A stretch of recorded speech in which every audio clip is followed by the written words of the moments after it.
За полицийн юм дээр бас нэг технологийн шийдэл бидний ирээдүй гэсэн нэг юм мэдээлэл гарч ирсэн байл. За энэ ямар мэдээлэл вэ гэдгийг бас ямар технологийн шийдэл нь бидний ирээдүй болоод байна гэсэн чинь ерөөсөө л хүн төрлөختөн. За тэр тусмаа одоо монголчууд Улаанбаатарчууд бидний чи хамгийн гол хэрэглээ бол усны хэрэглээ юм билээ шүү дээ. Унтны усны хэрэглээ, унтны цэвэр усны хэрэглээ, ер нь өдөр тутмын усны хэрэглээ гэдэг зүйл чинь маш их чухал ач холбогдолтой.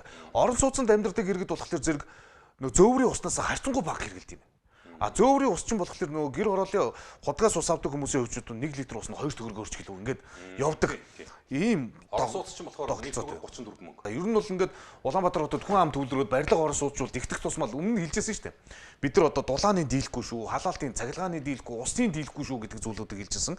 Тэгвэл одоо энэ технологийн шийдэл гэж хэлэгдэт байгаа нь хоёр юм юг хийсэн юм билээ. За энэ гүний усны цэвэршүүлэлт гээд за дараагийнх нь болохоор зэрэг нөгөө хэрэглэлээний усны хэрэглэсэн усныг саармагч болох саарл усыг гаргах энэ төслүүд чинь хэрэгжээд бодит ажил болж байгаа.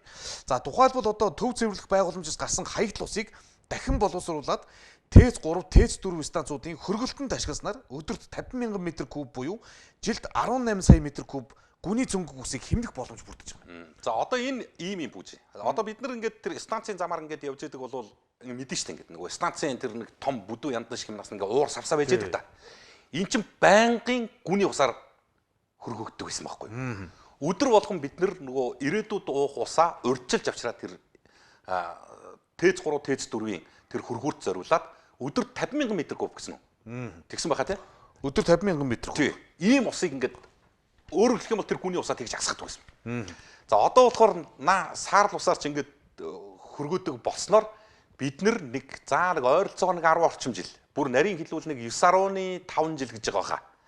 Ийм хугацаанд зөвхөн энэ станцуудын яндан хөргөж байгаа усаа гүний усаа нөөцөлж үлдэхдээ нэг өгийн нурын хэмжээг авч үлдэж байгаа юм. За энэ дээр бол яг ийм том төсөл байна. За хоёрдугаарт нь бол нөгөө усыг бид нар бас пүүжэ маань ярьж байгаа тийм нөгөө ийм ямар өртгөөр бүтдэг, ямар өртгөөр миний крантанд ирдэг, ямар өртгөөр манай тоогоонд ордог, яаж хоол цай болдгийг бид нар мэддэггүй. Бас л нөгөө бид байж ах хэвээр юм шиг л байдаг. Гэхдээ энийг хэрэглээ гэж ойлгодог. Яагаад гэвэл энэ чинь хүний анхдагч хэрэгцээ.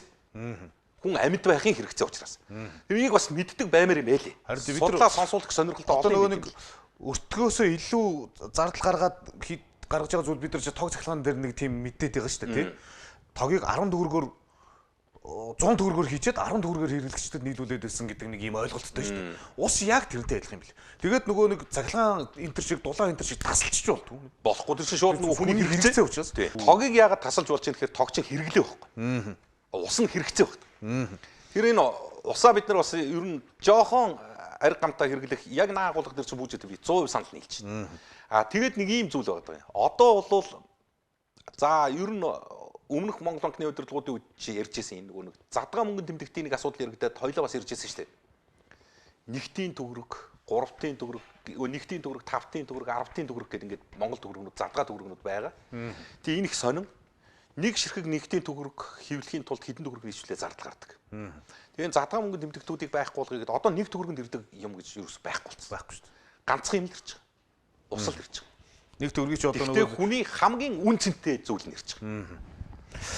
За тэгээд усаа хайрлах тэр усны татваргандаа ч гэсэн бас нөгөө элдв янзын нойлын цаас памперс энтер хийгээд идэг тэрийг ч гэсэн болцгоё л гэсэн уриалгад ор энэ саяны мэдээллийг дуулгаж авч